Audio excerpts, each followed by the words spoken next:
यांच्याकडून येथील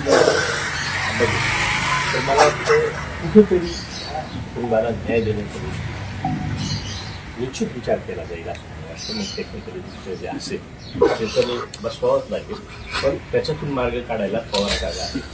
ही सगळ्यांनी जर मनावर घेतलं, मला वाटतं जनतेची मागणी आहे होईल असं.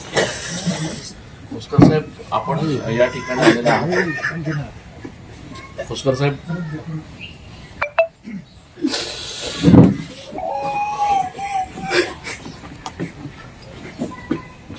निर्मळ साहेब, इथं बस, खरं तर इथं बसा, तुम्ही बसा बसा बसा बसा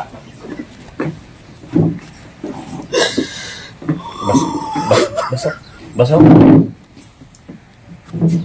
बस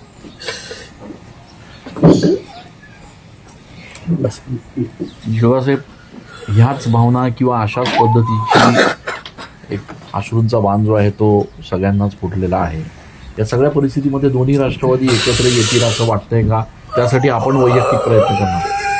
राष्ट्रवादी दोन्ही एकत्र येतील, कारण राष्ट्रवादी एकत्र येण्याचे चिन्ह तसे दादा असतानाच त्यांनी सुरू केलं होतं. का ज्या नगर परिषदा, नगरपालिका, जिल्हा परिषद याच्या निवडणुका ज्या होत आहेत आता सुद्धा, तर त्याच्यात अनेक ठिकाणी